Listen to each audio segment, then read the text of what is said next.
With the webinar, Travel Your Way, the Sustainable Travel Forum. EU Travel Tech is representing in Brussels the travel tech industry, all the players of the indirect distribution of travel services using technology, such as quite well-known OTAs, online travel agencies, Booking.com, eDreams, meta search engines, Skyscanner, but also less well-known B2B players, such as global distribution systems, Amadeus, Travelport, or travel management companies, such as American Express GBT, which will be at the forefront today. With this series of webinars, we try to look at topics of interest for policymakers, where we show how travel tech industry can contribute to the green transition by providing more transparency to travelers. And today, we will speak of such a topic by putting some light, especially on the role of travel management companies. They accompany the organization, the service, public or private, in their green transition towards more sustainable travel. So travel management company can play a key role and can play a role alongside business travel as a catalyst for the green transition in travel and tourism. So I'm looking forward for this very interesting discussion. I thank all our speakers for having accepted our invitation. We have quite a good attendance today. So I thank all the attendants which have already connected. And well, David, I'll take it over. I'll let you take it over. And thanks again for your time today. Great. Thanks, Emmanuel. So my name is Dave Keating. I'm a journalist based in Brussels. I'm going to be walking us through today's conversation on green business travel. And we know that this is coming at a really critical moment for the travel and tourism industry. I'm sure I don't have to tell all of you guys that this is a moment of struggle, particularly for transport companies who are still reeling from the effects of the pandemic. And we know that the pandemic changed our lives in many, many ways, certainly how we live our day-to-day personal lives, but especially how we work. We now do things remotely that we used to do in person, and that includes meetings like this one. People have kind of adjusted to a new reality, even though the pandemic is pretty much over, we hope. We've still changed our habits in what now seems like a pretty permanent way. And so this has left business travel in this kind of weird limbo area. We know that it is a part of the transport sector that has not yet fully recovered to pre-pandemic levels. And we know that people are thinking about business travel in a different way. They're asking, do I really need to go in person to that meeting? Do we really need to have an in-person conference? Can we have a webinar instead? And of course, all of this is very tied to people's thinking about climate change and emissions. A lot of people kind of feel good about doing less travel for specifically the reason that they feel like they're having less emissions and that they're not taking unnecessary trips. So what we're going to talk about here today is specifically this aspect of greening business travel. How companies can kind of use this moment that we're in as an opportunity to reassess business travel, to make business travel's climate impact more transparent, and to help both companies and their employees feel good about what they're doing for business travel, feel that they are taking business travel when it's necessary, not taking business travel when it's not necessary, and also that when they travel for business, they're choosing the most green option. They're choosing the mode that's the greenest, they're choosing maybe the time that's the greenest, and that they're looking at all different types of possibilities. So we'll be looking at a variety of ways that businesses can do that. Today, we'll be discussing rankings, reports that really specify what companies can do to green their business travel, and also look at what people want in terms of their business travel and how they want to feel about their business travel. I think that's a particularly important discussion. So let me introduce the panelists that we have here with us today for this discussion. We have Valentina Superti, Director for Tourism and Proximity at the European Commission's DG GROW department. We have Petar Vitanov, a center-left Bulgarian member of the European Parliament. We have Jason Gayal, Senior Vice President and General Manager for EMEA at American Express Global Business Travel. We have Denise Auclair, Manager for the Travel Smart campaign, And we have Nikki Parsons, Global Travel Director with Arcadis. Thank you so much to all the panelists for being here with us today. I'm really looking forward to what you guys will have to say on this topic. Now, you guys watching will also be able to participate in the discussion. You can ask the panelists your questions using the Q&A feature down at the bottom of your Zoom screen. So the chat function is disabled, so no confusion there. You can't accidentally put your questions in there. Just put them in the Q&A and I'll be seeing them. You can go ahead and start putting in questions now if you already know what you'd like to ask the panelists, and I'll be reading your questions out to the panelists at the end of the panel. Feel free to identify yourself in your question and your organization, or you're also welcome to ask anonymously if you like. This webinar today will be recorded, so you'll be able to watch it back later if you like. So let me start with some questions for the panelists to really dive into today's topic. Valentina, I'd like to start with you. So as the Commission is looking at this new reality that we're in, how does the Commission envision the future of business travel, particularly in the context of the European Green Deal, this signature policy initiative by Commission President Ursula von der Leyen? What does a more environmentally friendly business travel look like for you guys at the Commission? Yeah, good morning to you all, and thank you so much for the invitation to you, Travel Tech, and pleasure to have this discussion with you here today on an undoubtedly very important topic, not least because the significance of business travel to the European economy and the jobs is unquestionable. Let's remind ourselves, pre-pandemic, business travel represented 20% of all travel spending. And indeed, we know, as you said, that the pandemic has greatly reduced. At some point in time, it interrupted. Now it's about a reduction of business travel across the globe. And I would say that generally speaking, we are observing that companies and corporate managers are adapting to this new reality. So clearly there are new and more flexible modes of working that are emerging.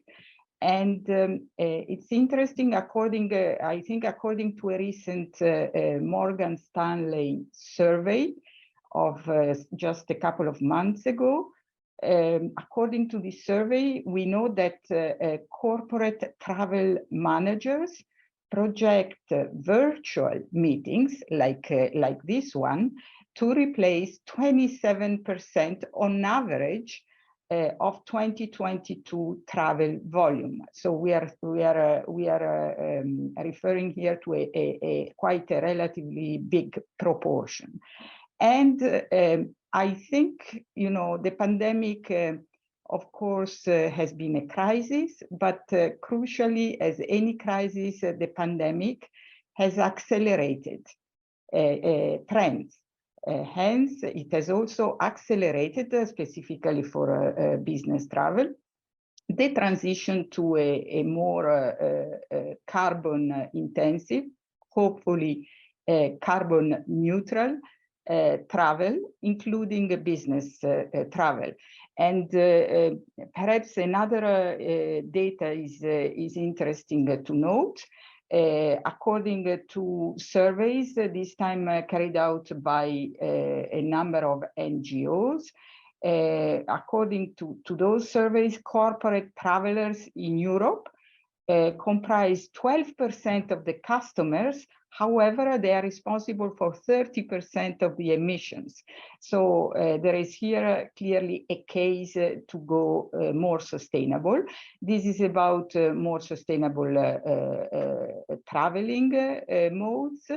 It's about reducing emission of travel, but it's also perhaps finding better ways and more carbon intensive ways of accommodating ourselves or organizing conference services. Let's think of that. Now, what is the Commission doing? As you know, I don't need now to go into the details. We have a Green Deal, we have a number of legislative proposals that are on the table that are applicable across sectors. Meaning for business travel, it's certainly about travel, but it's also about accommodations. And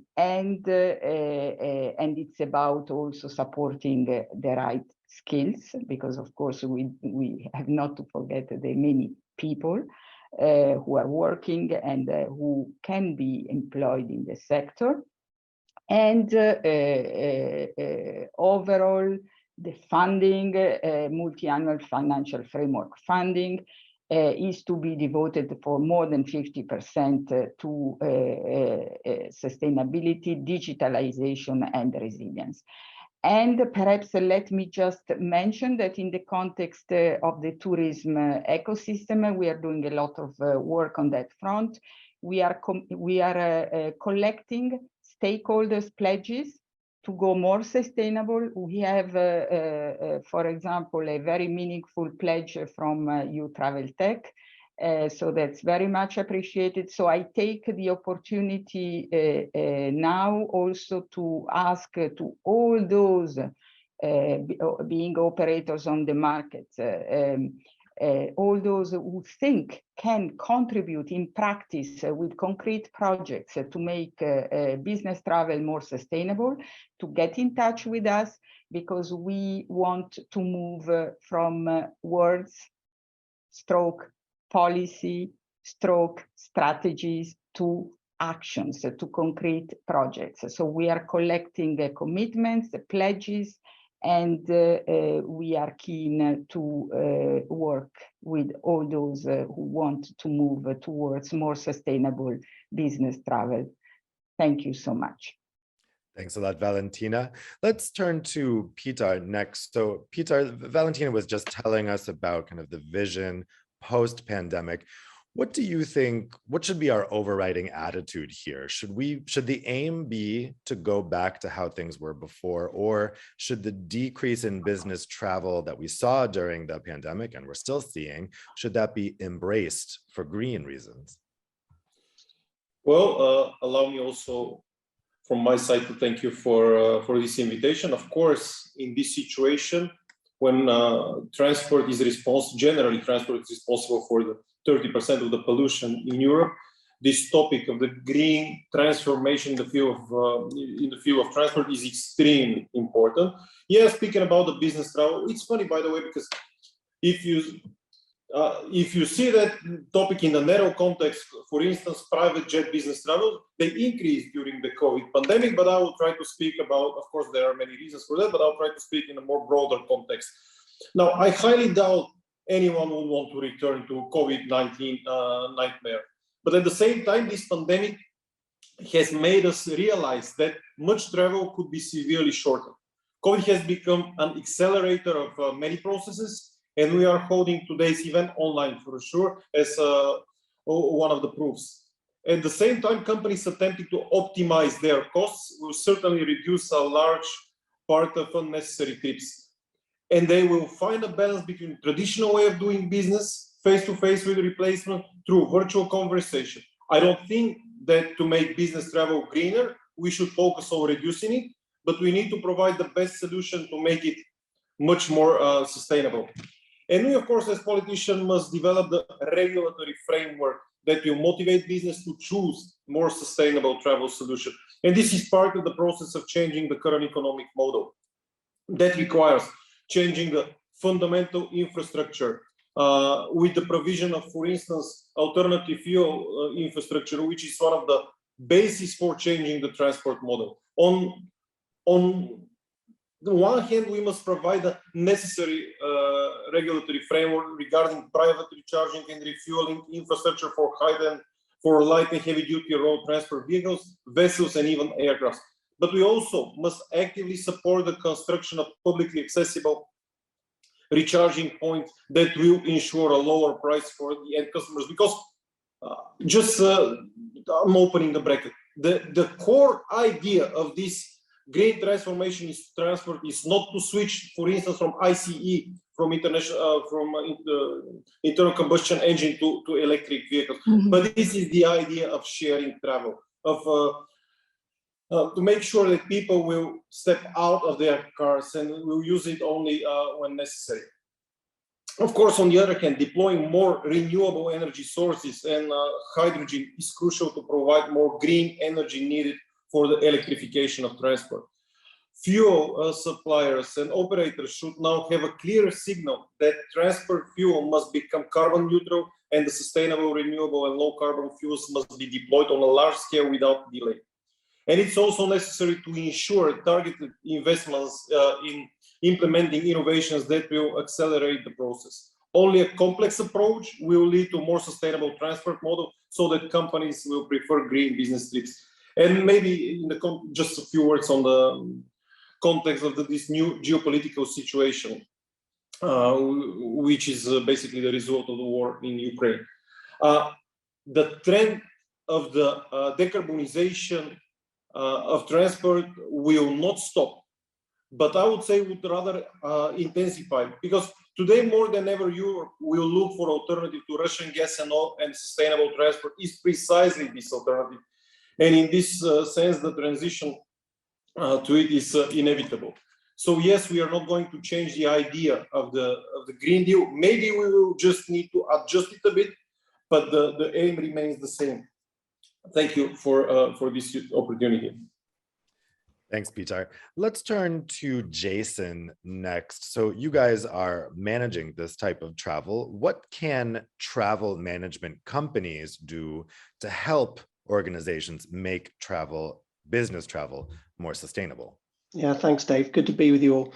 And it's a good question. And I think Valentina and Peter have kind of referenced the importance of needing to reduce the carbon that emits from travel activity. But fundamentally, I think, as we work around the world, just to set some context, we manage just in Europe, Amex GBT, we're managing around 20 million trips on an annual basis, if you go back to 2019 levels. And we fundamentally believe that, and I think Valentina, you touched on it, but corporate travel does drive a significant amount of value, which we need to remember in the context of this conversation. We think it drives progress socially, we think it drives progress economically, but in order for us to continue to benefit from the social and economic benefits of travel, we absolutely have to deal with the environmental challenges that are set out. And in terms of then doing that from a travel management company perspective, we're really looking at it across 5 key areas. Firstly, helping our customers be able to track and report on the carbon emissions that they're generating as a result of their travel, on the basis that if you track it, you can manage it. Secondly, looking at how we provide better information at point of sale, working in partnership with airlines, hotel groups, and car rental companies and rail organizations, to make sure that we're putting relevant environmental information in front of the business traveler, the consumer, in order that they can make good choices. Thirdly, using our scale globally and working with those companies that I just mentioned, they themselves are making significant investments in producing more sustainable products. If you look at the hotel environment, they're really driving the sustainability agenda very hard. The same in the airline environment, and across the marketplace, people making significant investments to try and improve the impact of their product. And what we're doing at Amex GBT is looking at how we can build a platform for those companies to be able to better merchandise those sustainable products, again, to our business travelers. So a procure green marketplace is what we're really looking at there. Once all of that's said and done, once people book their travel, they're making good choices, there's still fundamentally emissions that are generated as a result of that activity. So offsetting comes into play, and we produce a variety of offsetting schemes, high integrity, high quality offsetting schemes that allow people to offset the carbon that's generated off the back of travel. But then one step further to the 5th point, when all said and done, you can make the best choices, you can track really well and report, you can offset those emissions that you're generating. But genuinely, to get to a net zero position, which ultimately is the focus for the industry and governments and companies themselves, many companies. We've got to be looking at ways in which we can invest in new technologies as they come on stream to really genuinely get to that net zero position. So we've really made a bet on sustainable aviation fuel. We think that is the single biggest opportunity that is currently on stream that will enable us to really make meaningful advancements towards a net zero future. So we've created and invested in a partnership with Shell, which was announced recently. We'll get on to it later, but giving our customers access to the ability to invest in sustainable aviation fuel, which is, we believe, with that investment, hopefully going to scale over time. So they're really the 5 areas. Great, thanks. Let's move on to Denise from the Smart Travel campaign. So Denise, how can companies be encouraged to make their travel budget more sustainable, to really be paying attention to those numbers? Do you think the best solution is less travel, or should it really be more about modal shift, or maybe a mixture of both? Yeah, thanks, Dave.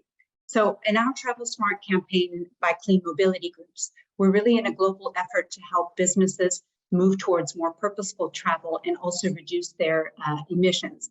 We've done a ranking of 230 global businesses, their air travel practices, and we're also trying to engage with companies on new and better ways of connecting by reducing their air travel emissions and choosing other ways of connecting.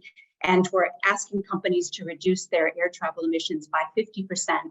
In fact, maintain those reduced levels at less than 50% of the pre-COVID levels by 2025. And that actually corresponds with the picture that we see today. We have businesses telling us, yeah, right now we're still at more or less like a 50% rate of travel as compared to pre-COVID.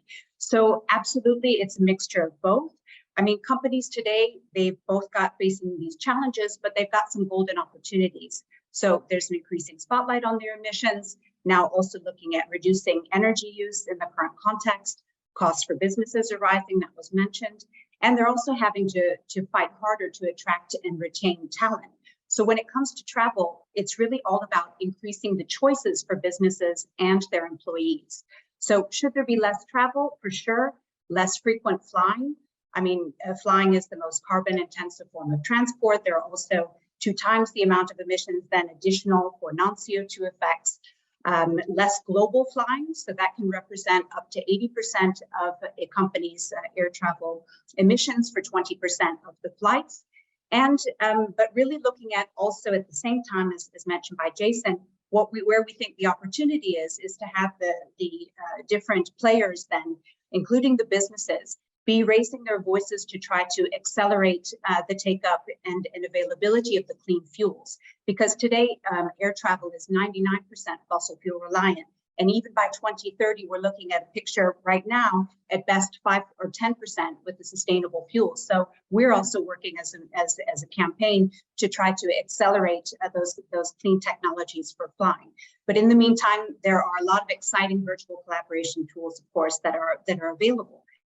If we look at different types of travel, certainly the shift to rail is really exciting now. You've probably seen all of the different plans that are being presented for increasing night trains, for example. I was speaking just last week with a representative in Belgium of a global company who was saying, we really want to be able to move our staff to take a night train and then to be in location for a meeting starting like a one-day meeting starting in the morning.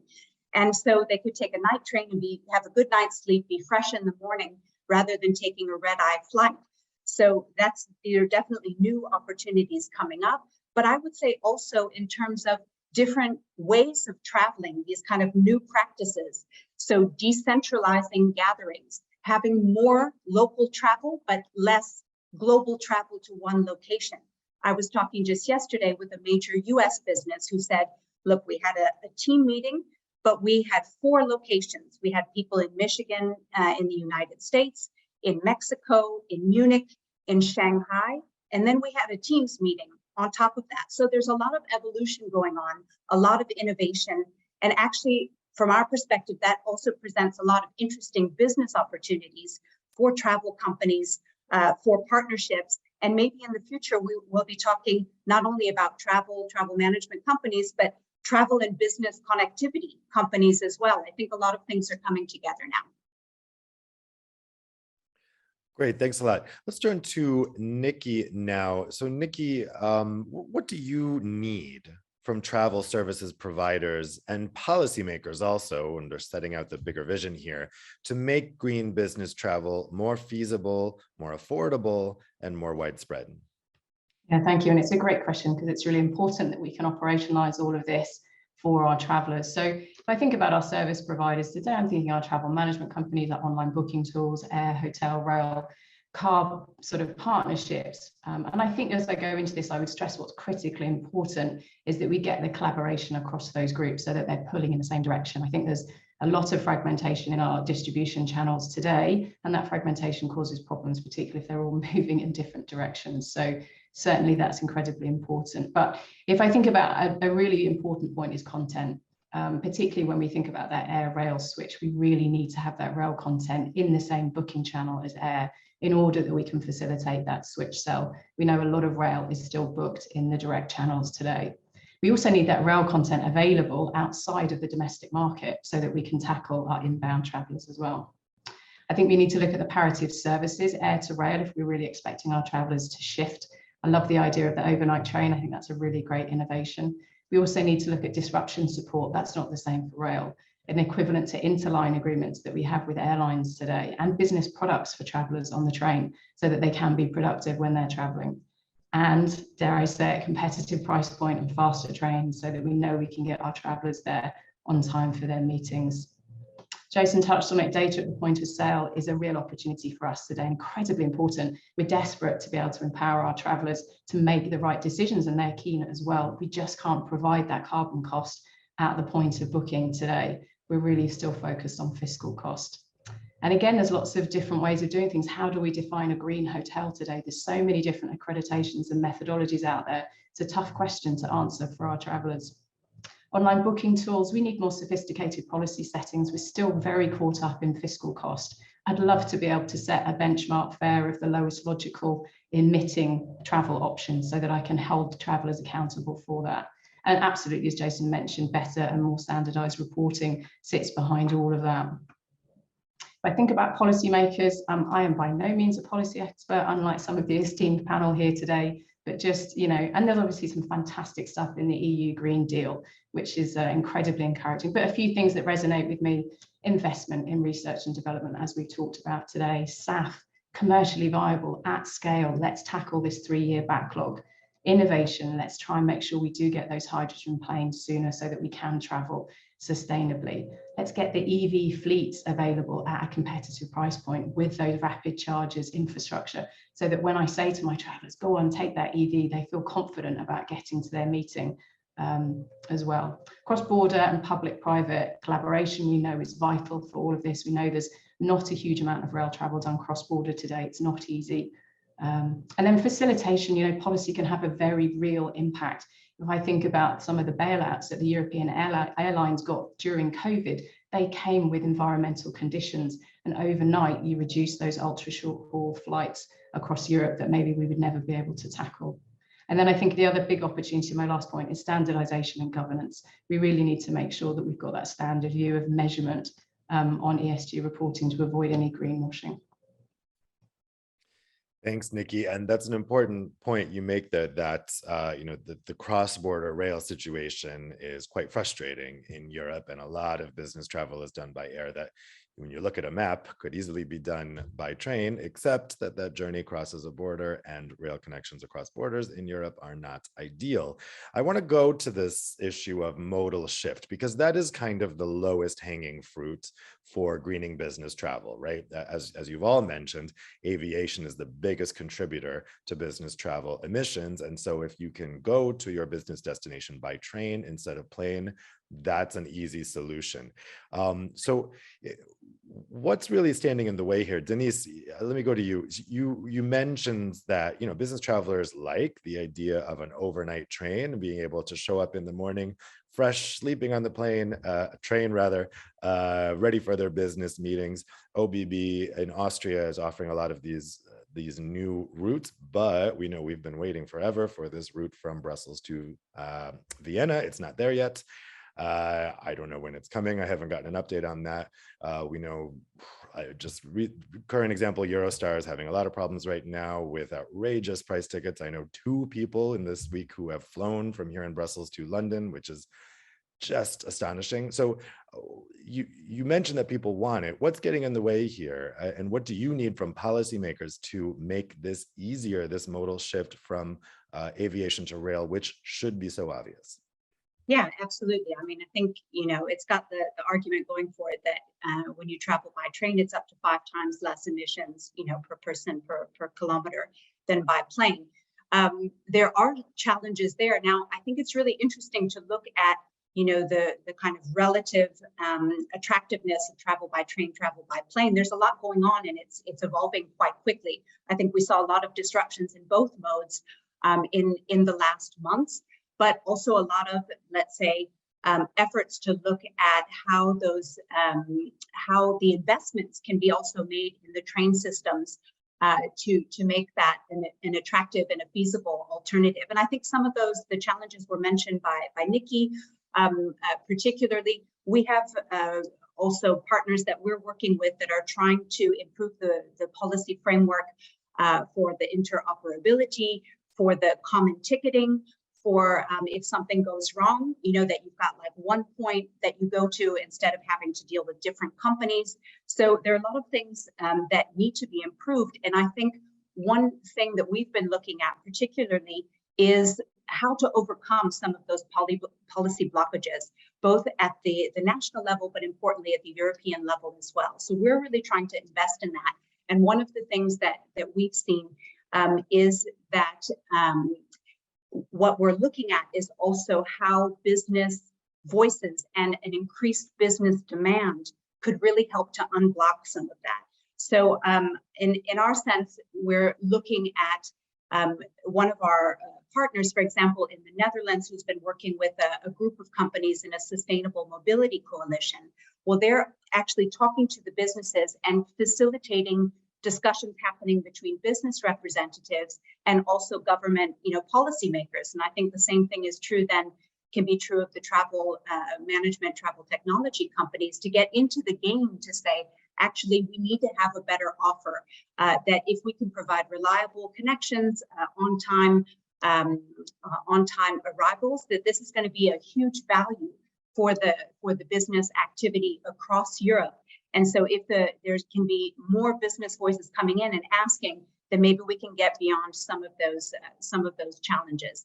At the same time, just to recall that again, the major part of the travel emissions coming from air travel is coming more from the global flying. So we have to kind of look at those two sides at the same time. So of course, replace where we can, shift to the train travel, but also then address that global flying that's really weighing heavy on the emissions.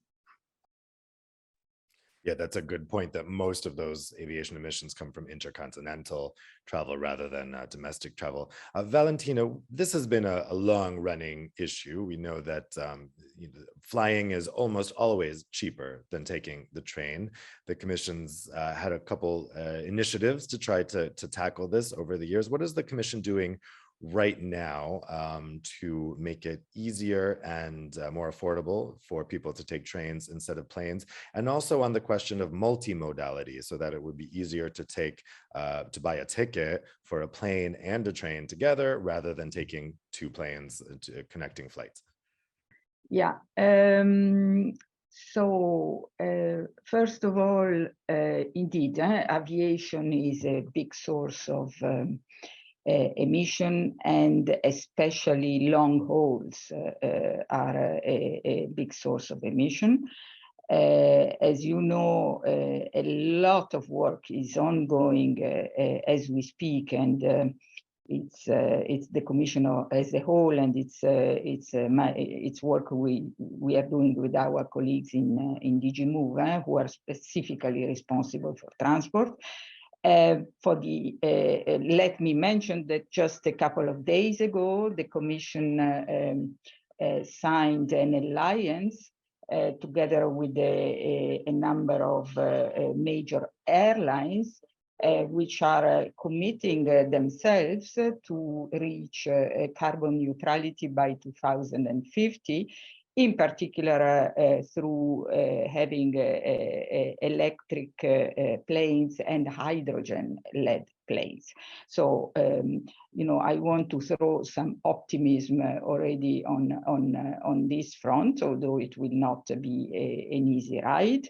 At the same time, clearly, there is a case to be developed in terms of facilitating what we call the modal shift, which is of course planes and trains, but it's not only planes and trains, because it's planes and trains and local buses and perhaps buses and perhaps also cars, which were not mentioned here today. So a lot is ongoing. It's not a straightforward task, because otherwise that would have already been done, given the importance of of reaching carbon neutrality as a policy objective. But the Commission is working on that.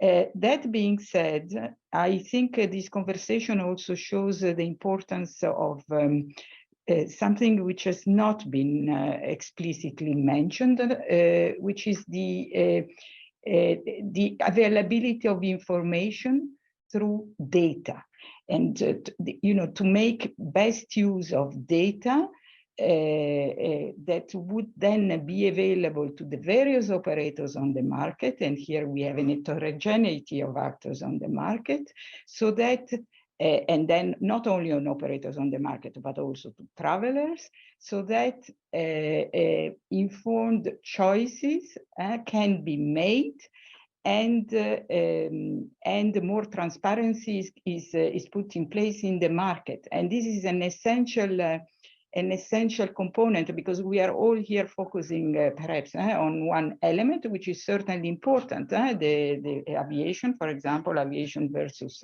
rail. But the discussion is of course wider than that, because if you think of business travel, it's many different components that all can contribute to, or unfortunately do contribute to emissions. So it's very important to have a precise idea of where the emissions come from, so that more informed decision and policy choices can be made.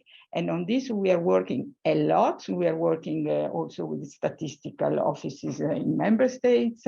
We are working on a tourism data space. We are working on a tourism dashboard, precisely with the view to have more data on the market. Yeah, that's a really important point about the data, that if you don't know the different travel options available to you, and you don't know how to measure the different emissions impact, it's very hard to make those decisions. Let's hone in on that issue, on the tools that are available for reporting the climate impact of business travel. Jason, let me go to you on this. What type of reporting tools are currently available for businesses to monitor their own business travel, and also report their own business travel to their shareholders, to their customers, to their employees? And how can greater transparency in publishing the results of what the tools can measure, how can that be encouraged? So it's a deep question, because the reality is there is no real standardization around reporting today. So it's a multiple set of data. There's multiple sets of data that companies like us have to invest in, how we then put coordination and consolidation around that reporting, so that we bring it into the point of sale. So we're bringing multiple points of data and then standardizing it into our point of sale in order that we can display it. And we're also having to take multiple data sets on behalf of customers in order that we can put it into one place. We have a specific product reporting tool called Green Compass, which basically enables us to look at the profile of a customer's travel behavior and activity globally, and then we extrapolate the carbon emissions that are generated off the back of that, and then the help customers scenario plan, basically, where we say, okay, well, if we look at the output of your current travel, if you were to increase the amount of travel that you placed on the rails, that will drive X number of benefits to your carbon emissions. If you were to reduce the amount of one-night stays, that again would reduce the amount of emissions that you generate. So, but the reality is, Dave, that I could be sat here for half an hour reeling off the number of different data sources that we have to pull from in order to bring that view into one place. I would just like to make one point on rail, if I could, just because I was calculating how many years it's been, but 17 years ago, I was at Eurostar as their head of sales.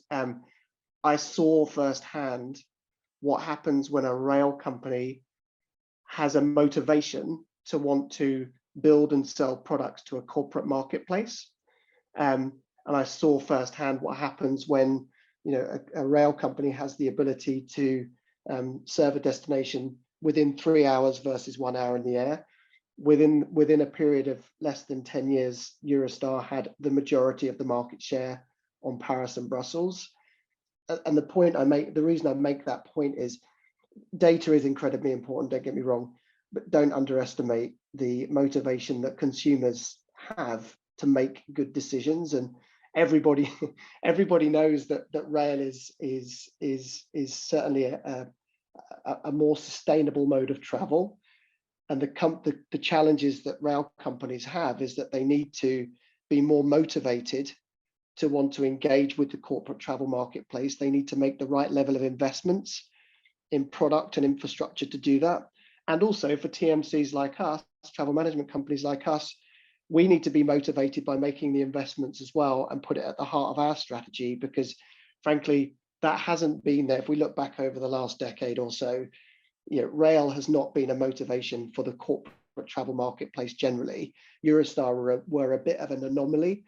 But for me, the Eurostar model is the one that we need to follow. And that's certainly something that I'm championing, as with GBT. And I know many of our peers are thinking the same, that rail has to be at the heart of business travel. But from a data perspective, that's our challenge as well. And it's about consolidating multiple points, multiple sources of information in one place. I think that's an excellent point, and there's obvious market-driven motivation to do this. I guess the question is just tackling the barriers that have existed that haven't been able to make that come about. Peter, let's go to you next.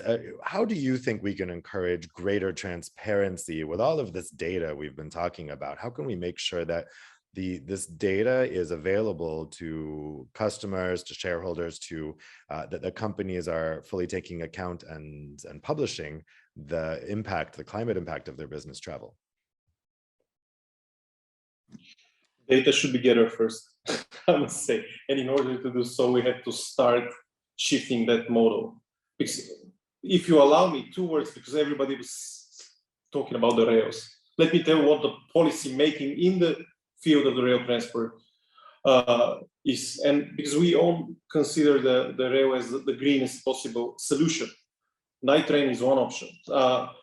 Standardization, because these cross-border bottlenecks are terrible. But standardization, the possibility for one train driver to go across the border, combined ticketing, making the travel more comfortable, including rooms for bicycles, and adapted for people with special requirements. These are all, of course, improving the infrastructure, improving the network. These are all measures that we are taking so that we can make this option for the business, because I think that what is mostly needed is the option, giving the options for the business, and of course keeping the competitiveness, because data is linked to the competitiveness. Because we cannot afford, yes, we want a green transition across transport, we cannot make it in a way that will risk the competitiveness of the European business, because this is a problem. So that's why we are having some tools which will allow us to gather some data. And I also believe that through this data, we will be able to foster and to help those models that are working models. So that's how I believe we should proceed.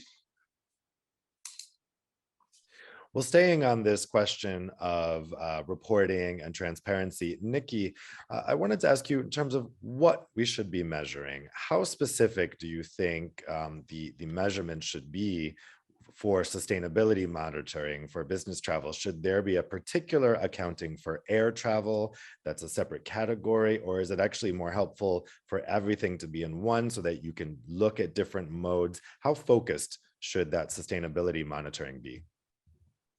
Look, I think we just need to move this forward and make it as accurate and meaningful as possible to people so that it resonates and it encourages them to do the right thing. I think we know in this area the science is going to continue to grow and evolve, and we have to move with that.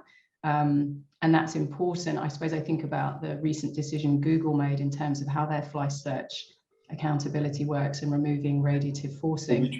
It's, you know, I think that's been an interesting change in the marketplace. And whilst that's important, I think if there's too much change, what you serve to do is undermine people's understanding and credibility of it. And I think we need to be careful that it feels like an evolution, it feels like constant improvement, not one step forward and two back, so that we lose the consumer confidence in it, because I think then it's all too easy to say, oh goodness, we haven't really got our act together on this, maybe we just need to wait until it's clear. So look, there's lots of great companies out there moving things forward. You know, MXGPT does a great job in trying to create that green marketplace.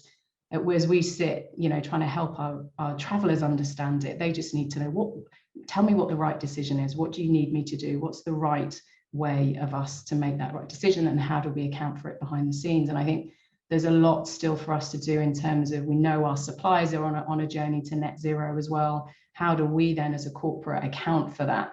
They're a part of our scope 3 emissions. How do we make sure then when we report our scope 3 emissions, we can take into account all of the great work our suppliers are doing? And there isn't a connection there yet that's easy to understand. So when we think about our back office accounting, that becomes really important. But clear, transparent, easy, meaningful for customers at the point of sale has to be the main objective.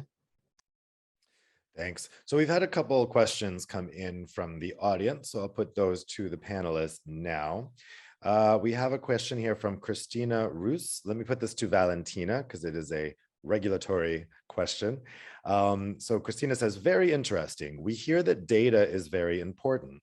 Should there be legal obligations for travel suppliers, such as airlines, hotels, etc., to provide data on greenhouse gas emissions, for instance, or fares for all mode of transport to allow customers to compare travel options and make more sustainable decisions? Valentina, should this be a legal obligation?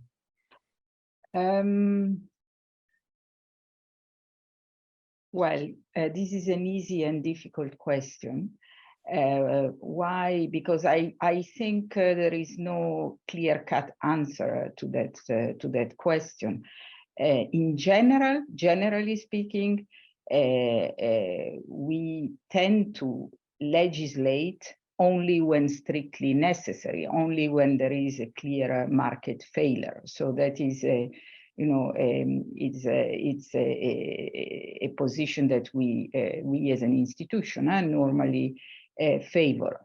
So legislate only when necessary, which means in turn that all what can be improved or sorted out, if you want, in terms of voluntary adjustment is a preferred solution.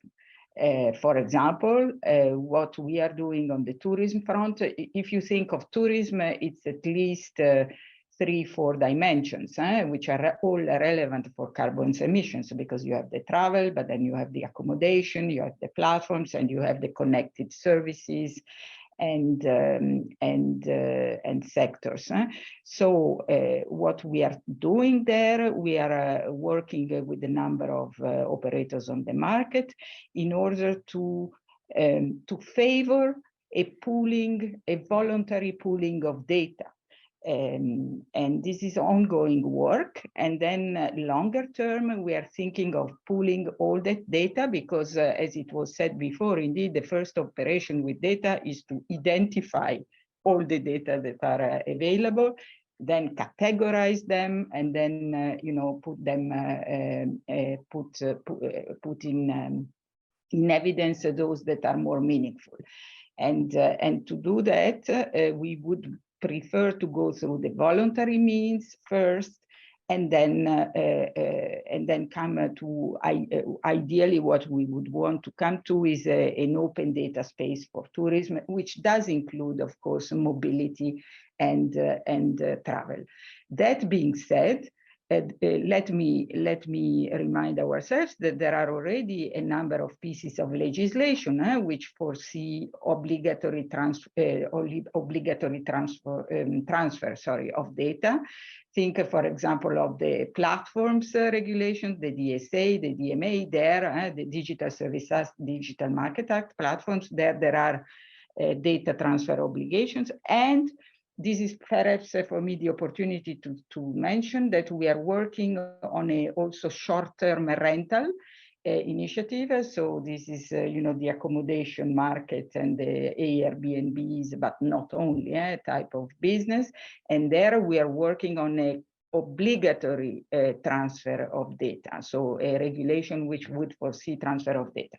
So, so the answer is perhaps yes, but if legislation has to be, it has to be necessary, meaningful, and targeted, because by default, voluntary pooling is the best option for us. Well, I have a related question here, and I'm going to put this to Peter. So this question is from Darius Movagar. Big companies are responsible for the majority of business travel. Should they not be targeted to drive meaningful change? So Peter, same question to you. Should sustainability monitoring be made a legal obligation for business travel?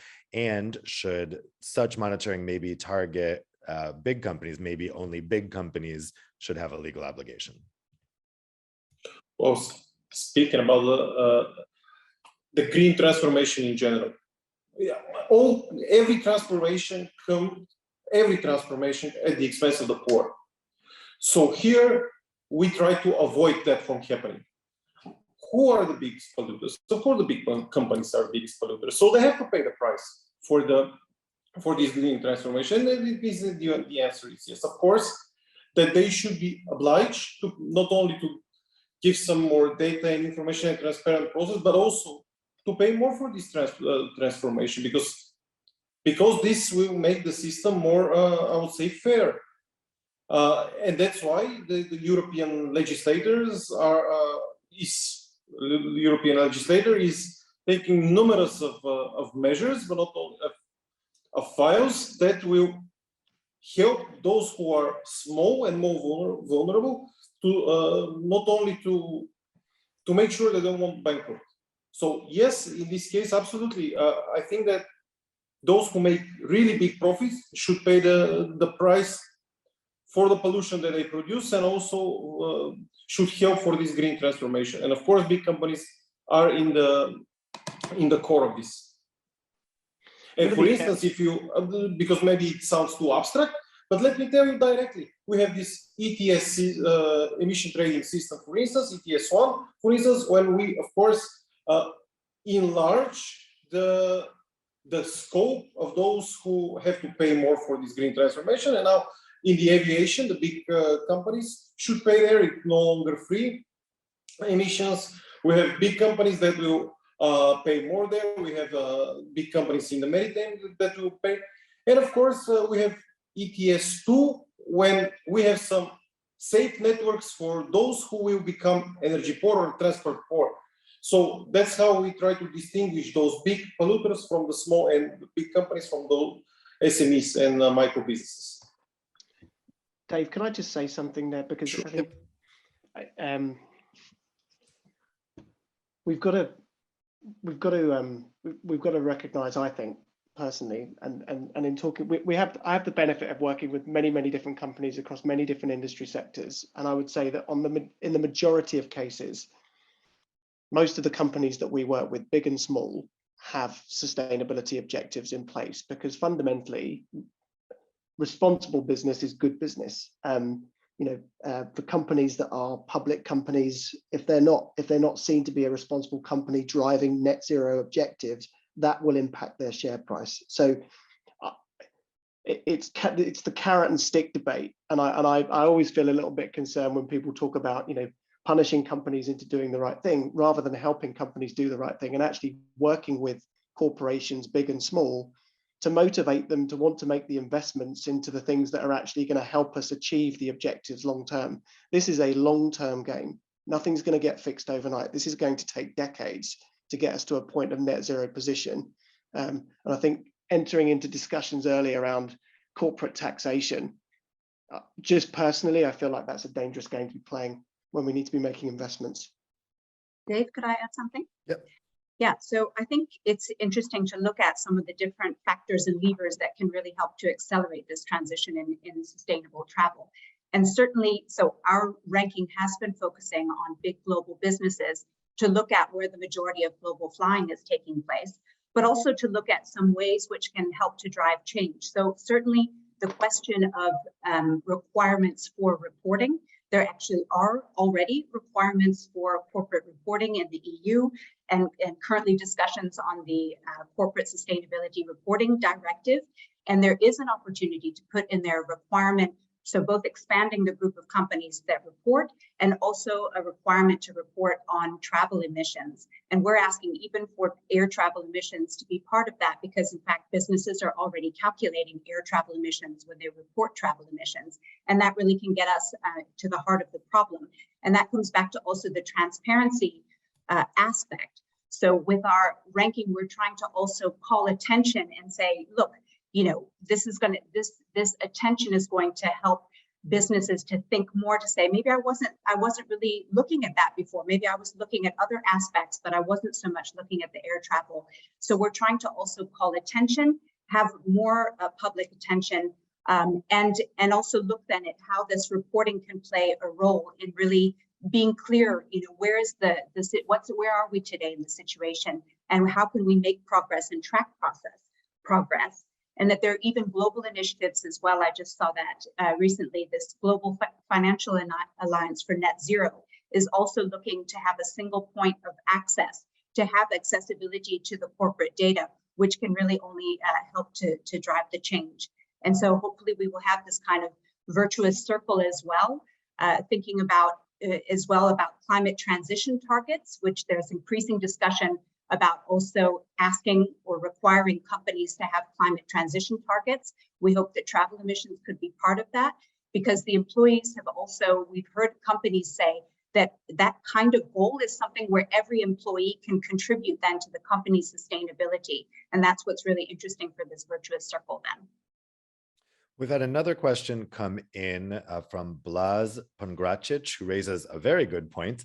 While a lot of conversation so far has been about aviation's impact on climate change, actually road transport is the biggest polluter in Europe.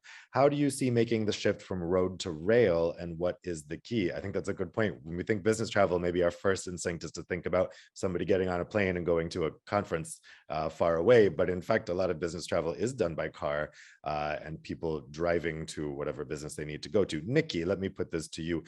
How is road business travel factored in here?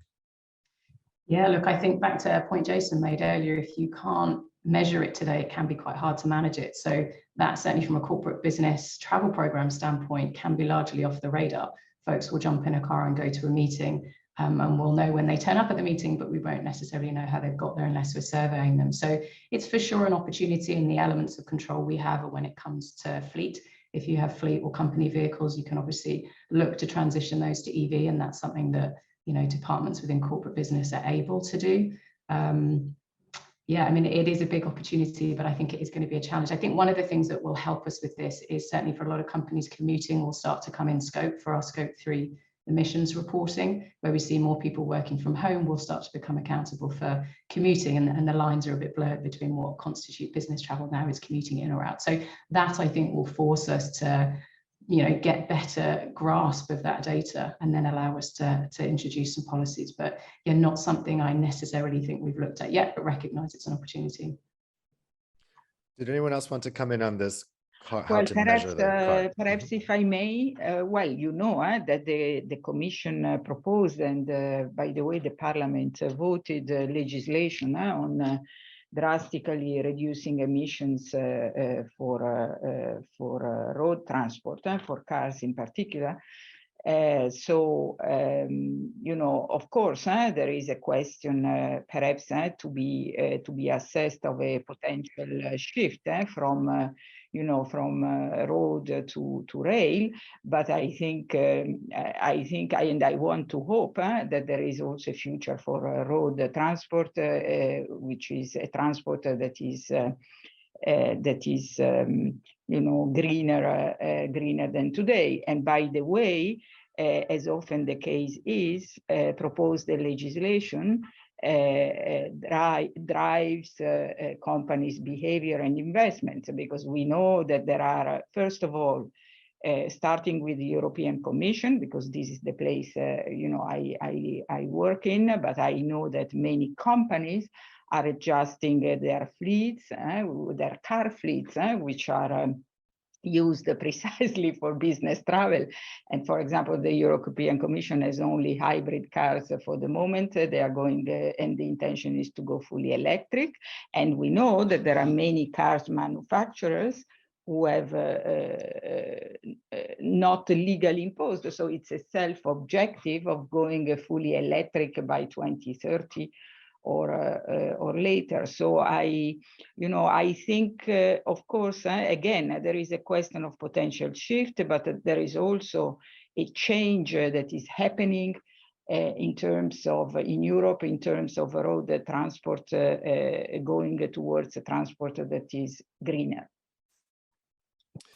Thanks, Valentina. Well, we could go on talking about this for hours, I'm sure, but that is all the time we have for today. Some really interesting points made here by the panelists. I think in particular, when we're looking ahead at how things are going to change in this new world, I think Jason's point about the Eurostar model and maybe that coming in different places in the future is quite interesting. And I also think the points that Nikki and Denise made, particularly about this, the modal shift and the difficulties that are inherent there, even when the market is clamoring for it. So it's a brave new world. We're going to see what will happen over the coming months and years, but I want to thank again the panelists for some excellent contributions, and thank you to you at home for some excellent questions and for spending your noon time with us. I wish you all an excellent rest of your day.